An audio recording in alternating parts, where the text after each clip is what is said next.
추가로 제가 궁금한 사항들 몇 가지 여쭤보고 좀 궁금하신 사항에 대해 답변을 좀 드릴게요. 네. 네. 그 산후조리사로 일을 하셨다. 뭐 신생아 다이렉트 산후관리사. 산후관리사. 네. 산후관리사로 일을 하셨다는 곳에서 그러면 계약서는 어떤 내용으로 계약을 체결하였나요? 처음에는 이제 네. 하도 오래돼서 제가 기억은 잘 안 나요. 네. 10년이나 그 직장을 네. 다녀서. 근데 그때만 해도 그 계약서 같은 걸 썼는지 안 썼는지 자체도 생각이 좀 잘 안 나요. 계약서를 썼는지도 지금 아직 모르겠는 네, 내용이고, 네. 그러면 그 뭐 출근 시간이랑 퇴근 시간이 정해져 있었나요? 네. 몇 시부터 몇 시까지 근무를 했나요? 오전 9시부터 네. 저녁 6시까지요. 9시부터 6시까지. 그러면 그 해당 시간 동안에 근무 장소가 특정돼서 거기에서 반드시 그 시간까지 일을 하도록 특정이 된 건가요? 네. 그러면 평균적으로 그럼 일주일에 주당 근무 시간은 몇 시간 정도 되신 거예요? 일주일에 주 5일이요. 주 5일 40시간, 네. 8시간 점심시간을 제외하면 실질 근로 네. 제공 시간은 8시간이고 네. 5일 근무했으니까. 그러면 아까 말씀하시는 것 중에 뭐 다이렉트 이런 내용이면 혹시 그 일하는 장소가 뭐 산모들이 있는 가정집에 가서 일을 하고 네. 뭐 그런 것도 있나요? 상무들이 방문 직업이기 때문에 상무들 있는 집에 가서 일을 하는 거예요. 회사에서 네. 저기 문자가 와갖고 네. 상무 집에 가서 일하는 거예요. 방문 서비스. 그러면 이 지금 계약의 내용이 뭐 프리랜서 계약이나 이런 형태는 아니었나요? 이제 네. 거기서 네. 고용보험에서 온 거는 그 프리랜서기 때문에 네. 그 돈을 줄 수 없다 그러는데 네. 저는 이해가 안 되는 게 네. 요양보호사들도 방문 서비스 하시잖아요. 네. 그리고 장애인 활동 지도사들도 방문 서비스 하고 저희 일이랑 똑같아요. 대상자만 다를 뿐이죠. 네. 그분들은 퇴직금을 다 지급되게끔 법으로 정해져 있대요. 네. 근데 저희는 이제 보건소에서 그 바운처 사업을 해서 보건소에서 이제 25% 정도가 회사 운영 자금이랑 퇴직금을 저희 일하는 퇴직금이 들어있다. 회사에서 갖는 돈으로. 네. 근데 법적으로 제재가 안 된다는 이유로 주는 회사가 상당히 많은데 주는 회사는 주고 안 주는 회사는 법으로 제재가 안 된다는 거죠. 네. 그게 너무 이해가 안 돼요. 그러니까 지금 말씀하신 뭐 산후관리사 이외 다른 유사한 형태의 업종에서는 반드시 퇴직금을 지급하도록 되어 있는데 네. 이 부분이 좀 억울하다 뭐 이런 말씀이신 거잖아요. 그렇죠? 그러면 마지막 하나만 더 여쭤볼 건 아까 말씀하신 것처럼 프리랜서 계약의 일종이 일단 체결되기는 했으면 그 받게 되는 월 수당 혹은 급여가 본인이 뭐 더 많은 일을 할 경우에 더 받는다든지 아니면 특정한 거에 어떤 성과를 냈을 경우에 돈을 더 받는다든지 뭐 그런 그 급여의 변동성도 있었나요? 기본 정해진 돈은 네. 그 보건 바우처에서 이렇게 보건소에서 지급하는 돈에 만약에 100만 원이면은 제가 75만 원, 회사에서 25만 원 정도 띄고 회사로 돈이 들어갔다가 네. 회사에서 25만 원 띄고 저한테 75만 원 주고 만약에 큰 아이가 있다든지 네. 뭐 그런 흔치는 않지만 그런 일이 있으면은 그것만 제가 따로 받아요. 추가 요금으로. 그러면 추가 요금을 좀 전화 주신 사연자분께서 그 대상자인 그 아이 어머니와 어떤 내용을 얘기를 해서 금액을 결정할 수도 있어요. 그 회사 홈페이지에 보면 큰 아이가 있으면 얼마 추가 요금 있고 그런 게 회사 홈페이지에 다 있어요. 네. 서비스 내용이라든지 그럼 거기에 해당해서 받아요. 그다음에 그러면 아까 전에 말씀하시는 거에 이제 뭐 회사가 그 보건소로부터 뭐 퇴직금 운영자금과 퇴직금을 포함해서 뭐 지급받는다. 뭐 이거는 근거는 확인하신 게 있어요? 거기에 정해져 있대요. 보건소에. 보건소에 정해져 있다고 들으신 거예요? 네, 그 바운처 사업에서 네. 25%는 회사 운영 자금이고 저희 퇴직금 일부 있다. 거기 이렇게 정해져 있대요. 제가 이제 이거를 신고하고 저는 몰라갖고 이게 안 돼갖고 제가 네. 네이버 같은 데를 막 봤어요. 네. 그랬더니 거기에 나와 있더라고요. 보건소에서 정해져 있는데 네.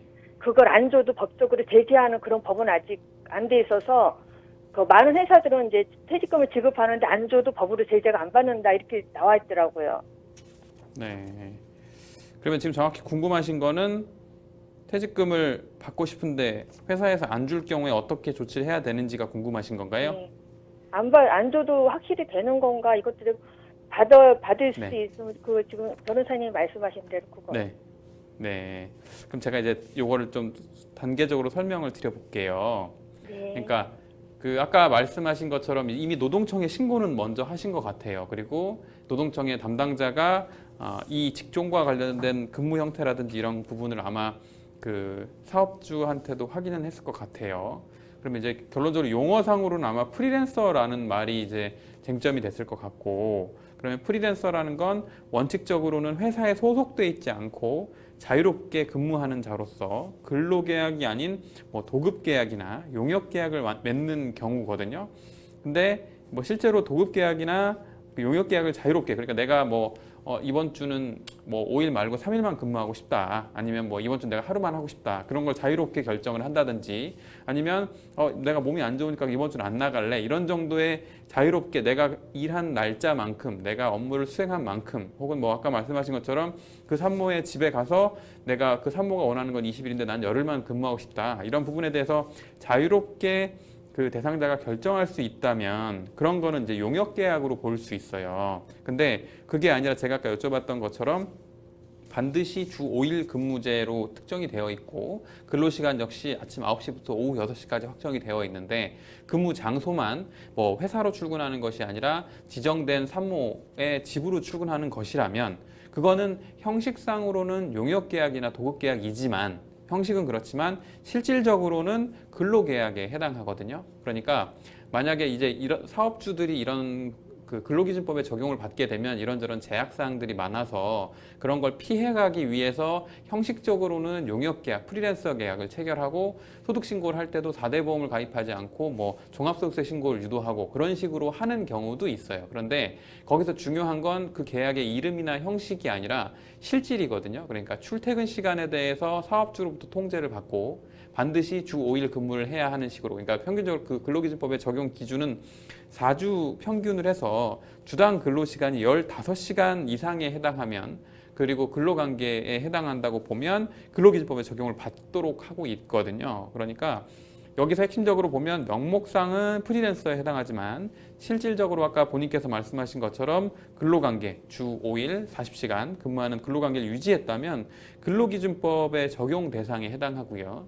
그게 아까 말씀하신 뭐 이 지금 산후관리사와 관련한 근거법률에 비록 퇴직금 지급 의무가 법률에 명시되어 있지 않은 경우에도 개별법률에서 해당 그 자격사에 대한 정한 것과 무관하게 기본적으로는 해당 업체는 실질적 근로관계를 유지했기 때문에 퇴직금을 지급하도록 하는 게 맞아요. 그러니까 여기서는 핵심적으로는 본인이 근로자냐 아니냐가 중요하고 본인이 산후관리사냐 혹은 다른 명목의 무슨 요양보호사냐 그게 중요한 건 아니에요. 그러니까 본인이 주 5일, 주 40시간 반드시 그 사업주의 통제를 받아서 근무를 했었다. 이 부분에 대한 증빙이 된다면, 그래서 비용을 들이지 않고 해결될 수 있는 제일 좋은 거는 아까 말씀하신 것처럼 노동청에 신고를 하면 노동청의 근로감독관이 근로기준법 적용 여부와 해당 근로관계의 실질, 그다음에 퇴직금의 지급 의무가 있는지를 판별을 하고 퇴직금 지급 의무가 있다고 인정됐는데 사업주가 지급하지 않는다. 그러면 단순히 뭐 근로감독관이 권고하는 걸로 그치는 게 아니라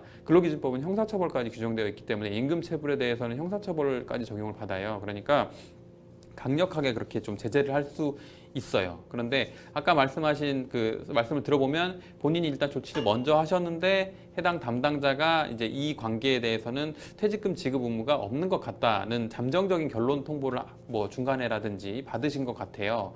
근데 그러면 이 경우는 이제 마지막으로 가야 되는 건 결론적으로 본인이 비용을 들이지 않고 할 수 있는 방법이 노동청 신고였고, 이제 비용을 들여서라도 해야 되는 방법은 이제 민사소송으로 가는 거예요. 민사소송은 상대방에게 퇴직금의 이행을 구하는 퇴직금 청구를 하시고, 그러면 법원에서는 본인이 퇴직금 청구를 했을 때 상대방이 본인한테 퇴직금을 지급해야 되는 의무가 있느냐를 판단을 할 때 제가 아까 말씀드린 것들을 엄격하게 심사를 할 거예요. 법원에서 판결을 하기 전에 심리를 할 거예요. 그러니까 평균임금, 퇴직금의 산정 기초가 되는 1년의 평균 본인이 받아야 되는 급여가 얼마, 그러면 곱하기 10년을 근무했으면 재직기간이 그럼 과연 10년이 맞는지, 그럼 평균임금 곱하기 재직기간으로 해서 지급해야 되는 퇴직금의 액수를 산정하는 심리가 이루어질 수 있고, 그다음에 본인이 실질적으로 근로자에 해당 해당하는지에 대한 심리가 이루어져서 근로자에 해당하고 퇴직금 지급 의무 액수가 인정이 되는데도 상대방이 불이행했다면 판결문으로 본인한테 퇴직금을 사업주로 하여금 지급하도록 판결문을 내려주실 거예요. 그러면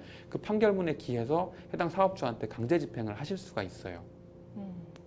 일단은 상담자분께서 퇴직금 관련해서 이제 연락을 주신 건데요. 변호사님 설명해 주신 것처럼 일단은 원하신다면 소송을 진행하시는 것이 지금으로서는 좀 방법이겠다라는 말씀을 드릴 수 있을 것 같아요. 왜냐하면 이전에 또 노동청 가서 신고도 하셨었다고 하니까 과연 내가 근로자로서 인정을 받을 수 있는지 여부에 대해서 좀 법원의 판단을 받아보시는 것도 좋겠다라는 좀 생각이 듭니다. 네, 오늘 전화 주셔서 감사합니다. 네, 감사합니다. 네, 잘 좀 해결이 되셨으면 좋겠는데요. 사실 많은 분들이 좀 의아를 하세요. 어떤 사람은 퇴직금 받고 그쵸. 어떤 사람은 왜 퇴직금 안 받느냐.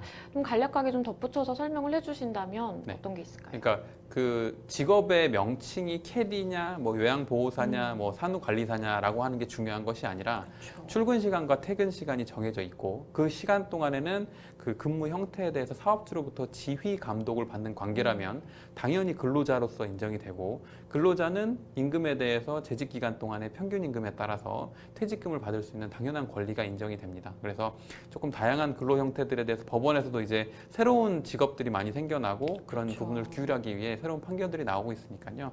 혹시라도 권리 구제를 받지 못하신 분들이 적극적으로 본인의 권리를 주장하시면 다른 분들도 이제 파생적으로 도움을 받을 수 있다. 이렇게 말씀드릴 수 있습니다.